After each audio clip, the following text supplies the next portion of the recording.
the chair would like to recognize the Honorable Rog Gutierrez. Thank you, Mr. Chair. Magandang umaga po sa ating lahat. Just taking off from where Congressman Acop started. But before that, I would like to start by saying that this has been one of the most fruitful committee hearings that I've had the pleasure in joining. Throughout the course of 7 hearings, we have brought detail to some long-held suspicions, the confidential funds of the OVP and DepEd that had been abused or malversed or maybe even taken. By abused, I mean that the relevant officers of the OVP and the DepEd took advantage of gaps in and in fact violated Joint Circular 2015-001. Mahirap po na problema ito. Pera po ng taong bayan ang pinag-uusapan dito, and unless we are aware of these gaps and violations, the legal regime cannot and will not change for the better. Today, I'd like to go through some of these violations as mentioned by Congressman Acop. The SDO has the sole mandate to disburse the CF, the confidential funds, and to prepare and submit the liquidation reports of cash advances with the relevant supporting documentation as prescribed under the Joint Circular. Siya lamang. On the other hand, a security officer is a personnel who has been officially designated as such to have access to security information. Klaro po ang kani-kanilang mga responsibilidad. Ang SDO po ang sa disbursement o ang sa pagbibigay ng pera. Ang SO naman, yung security officer naman, ay binibigyan lamang ng access sa impormasyon. To elaborate and para po sa kaalaman ng lahat, under the Joint Circular, the SDO is personally tasked with the disbursement and liquidation of confidential funds. Ang SDO ang tagabigay ng pera, siya lang under the Joint Circular. Natural lang po ito dahil ang SDO ang isa sa mga accountable officers or those public officers personally accountable when something goes wrong with respect to the utilization or disbursement of these confidential funds. And this is precisely the reason why kinakailangan may fidelity bond ang SDO. The fidelity bond is there so that if anything happens to the funds while it is in the custody of the SDO, sigurado na may maibabalik pa rin na pondo to the government through the bond and for the security of the taxpayers. Yung head of agency is also personally tasked to oversee the agency-wide use and disposition of confidential funds. Siya rin ang nag-a-appoint ng SDO. Because of the functions that burden the head of agency is also an accountable officer. Sa makatuwid, yung SDO po yung inaatasan ng batas natin na humawak at siguraduhing mapunta ang confidential funds sa naaayon na confidential expenses allowed under the Joint Circular. Hindi niya pwedeng i-delegate ang custody ng confidential funds dahil siya ang mananagot rito. Hindi niya pwedeng iutos sa iba. Hindi pwedeng ibigay sa security officer. In the case of SDO Edward Fajardo of the DepEd, while he has admitted to having encashed the 3 checks amounting to 37.5 million pesos each, he has also claimed that he did not know or had no way of knowing how the funds were to be utilized after handing them over to the designated security officer. Mr. Fajardo stated that since it was Colonel Nolasco who is the expert in confidential operations, it was Colonel Nolasco who supposedly made the disbursements of the confidential funds in different localities. It begs the question, sino po ba ang totoong special disbursing officer? Kung ang nag-iisang taong pinagdi-disperse ng SDO ay si Colonel Nolasco, kung pagka-encash ng cheque ay agara naman itong inaabot sa security officer. Whatever happened to Mr. Fajardo being an accountable officer under the Joint Circular? Kung wala siyang slightest idea kung saan napupunta o kanino ibinibigay ang confidential funds? Is his role in this entire process simply ministerial? We beg to disagree. Mr. Fajardo is not just a simple bagman that would withdraw the funds and turn over to the security officer. His role, as material as it is, carries with it discretion. Discretion to ensure the accuracy of the data in the liquidation reports and to be accountable for the disbursements from the cash advances of confidential funds. But Mr. Fajardo admitted that he merely relied on the documents evidencing payments submitted by the security officer. His failure to exercise the standard care and diligence required of and inherent in his function is the height of irresponsibility and is in clear violation of his mandate under the Joint Circular. At bakit po nangyari ito? Dahil ito raw ang sabi ng head of agency ng DepEd doon na si VP Sara na ibigay ang pera sa security officer.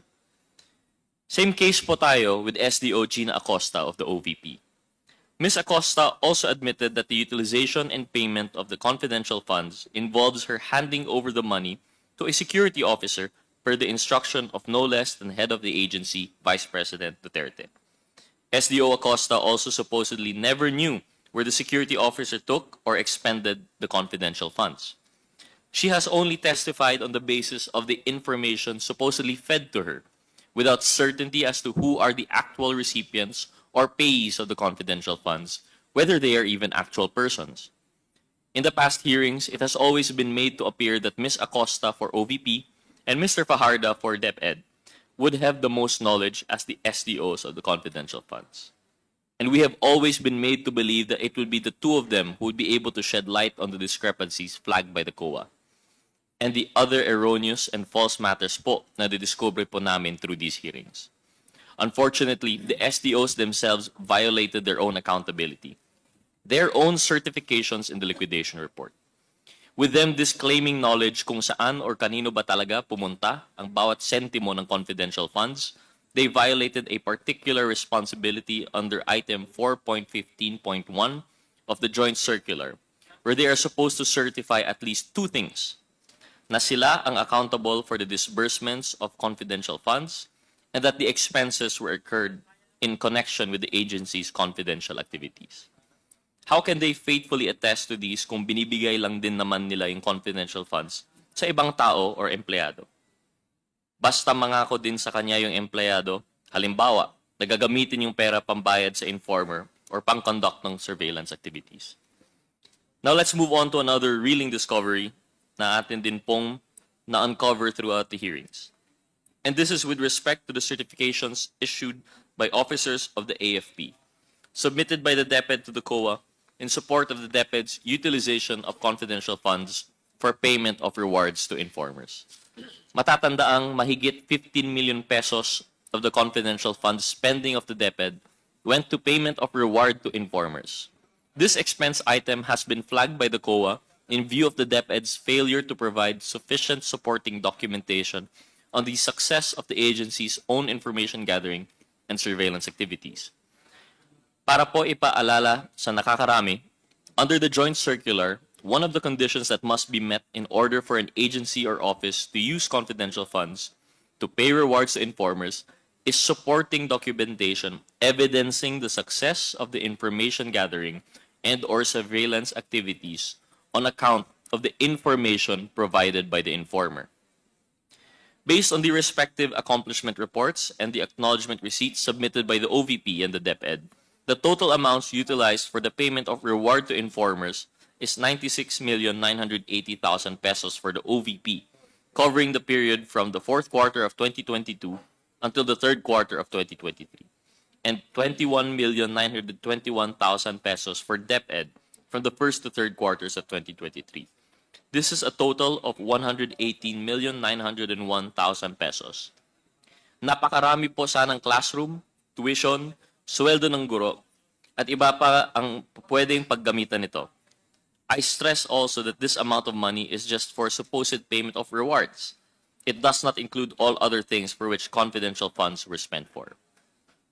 When inquired about the certifications which the DepEd submitted to the COA, former Undersecretary and Chief of Staff of the Office of the Secretary of DepEd, Mr. Michael Poa, admitted to having asked retired Major General Nolasco Mempin to secure said certifications from the AFP as a means to justify the use of confidential funds, despite DepEd not being directly involved in AFP-led activities. This was confirmed by former Education Undersecretary Major General Mempin, who stated on record that the DepEd has not released any single centavo to the conduct of youth leadership summits. The AFP officers themselves admitted that they did not receive any funding from the DepEd. The summits were actually funded by the budget of the Philippine Army and from funds of participating local government units, as confirmed by Colonel Boransing. Lieutenant Colonel Panopio also supported Colonel Boransing's statements that they were not aware that certifications issued by them would be used to justify the DepEd's confidential fund spending for informants.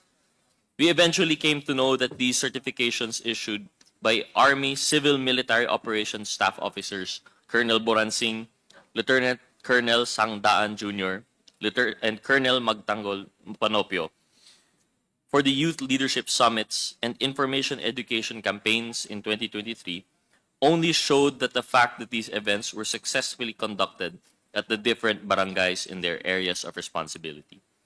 This is yet another clear derogation of the joint circular. DepEd misleadingly made it appear that the agency used confidential funds for youth training programs, when in truth it was the AFP and the LGUs which actually shouldered the expenses from their respective confidential fund allocations. There was never any correlation between DepEd's supposed surveillance or information gathering activities with the AFP's successful conduct of its summits and campaigns in partnership with the LGUs. The DepEd took advantage of the AFP, rode in the coattails of the AFP, and misled the AFP into issuing certifications for a project that is not the DepEd's to begin with. And who could forget the many anomalies we were able to uncover with respect to the acknowledgement receipts or documents evidencing payment submitted by the DepEd and the OVP to the COA. With the select few that we were able to highlight throughout the hearings, ay marami po talagang lumutang na discrepancies na ni dapat ipasawalang bahala. We were able to trace the disbursements by counter-checking the dates indicated in the ARs, and we came to know through this hearing that DepEd SDO was able to complete a job that we believe is humanly impossible. An examination of the acknowledgement receipts submitted by the DepEd for the first quarter of 2023 revealed that Mr. Fajardo made disbursements for 38 consecutive days, and for 35 out of those 38 days, payouts were made to at least 10 to 26 people per day and for various purposes. For example, reward payment, incentives, supplies, rentals, traveling expenses, etc. This is something that could not be easily missed because the acknowledgement receipts, at least for the DepEd, have fields where the payees indicate the date they received the payment and their own addresses or location. We will recall that on February 21, 2023, or the very next day after SDO Fajardo encashed a 37.5 million peso check with the Land Bank, the SDO made 7 disbursements already in 7 different locations, as evidenced by the acknowledgement receipts recorded for that date. Hindi ka paniwala for one person designated as the SDO to have made disbursements in Malolos, Bulacan, Danao, Cebu, San Francisco, Agusan del Sur, Makati City, Negros Occidental, Negros Oriental, and Davao City all in one day. Worse, we found other examples of DepEd acknowledgement receipts of the same date but varied widely in terms of the localities where the payments were made. Plotting these on the Philippine map, within a single day on March 15, 2023, there were 26 disbursements which were made across 24 localities from Batanes to Davao del Sur, with total confidential expenses amounting to 1,870,000 pesos. On the 9th of March 2023, the DepEd, supposedly through its SDO, was able to make 20 disbursements over 18 localities all over the Philippines, with disbursements of confidential funds amounting to more than 1,400,000 pesos. And lastly, on February 25, 2023, there were 21 disbursements across 18 localities all over the country amounting to almost 1,400,000 pesos. All 3 examples reinforce our point that no amount of imagination can make us believe that these disbursements were made to these people at these locations and at these dates. It is physically impossible. Even assuming that the DepEd has its satellite offices and field personnel all over the country, we should always go back to the joint circular as our Bible. The function of disbursing and of being accountable for the cash advances of the confidential funds is lodged with the SDO and the SDO alone. Delegating this function to any other officer or employee would run counter to the express guidelines of the joint circular and the safeguards that it entails.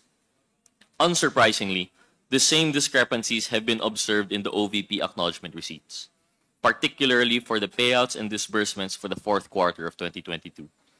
For everyone's recollection, this period refers to the 11 days when the OVP was able to use up 125 million pesos worth of confidential funds.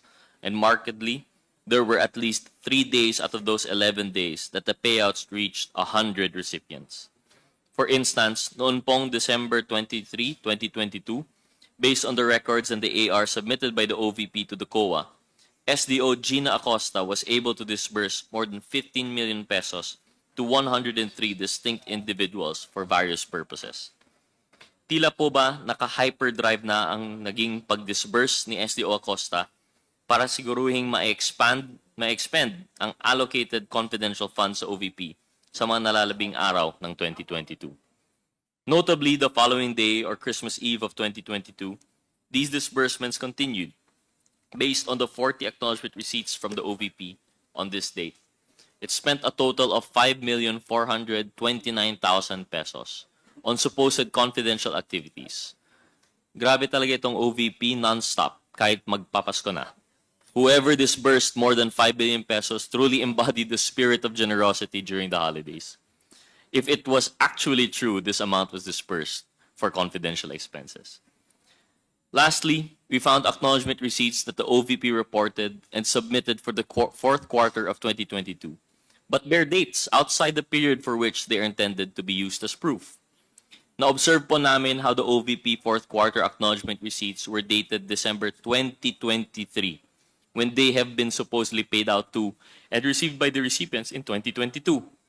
Understandably, a person can instinctively write the past year in documents when welcoming a new year. But we find it very eccentric po kasi for a person writing a date in 2022 and mistakenly indicating the immediately succeeding year, 2023, wala po yata ibang reason dito except that the acknowledgement receipts were indeed executed in 2023 and not in 2022, contrary to what the OVP is trying to establish. Sa dami po nang na-discover natin in the past hearings na sinubaybayan po ng publiko, we uncovered irregularities and deficiencies in the disbursements and reporting of the confidential funds allocated to the OVP and to the DepEd. This has been an extremely insightful exercise of our mandate as we were able to examine the sufficiency of our current legislation and how this current legislation safeguards us from potential misuse and abuse of public funds, as well as the potential malfeasance, misfeasance, and nonfeasance in the office by officers and employees of the government. Our task does not end here. It is now our duty to craft legislation that will protect the public coffers and ensure that they are not used and abused by public servants for their personal agenda. With that, Mr. Chair, I conclude my part of the hearing. Thank you, Paul.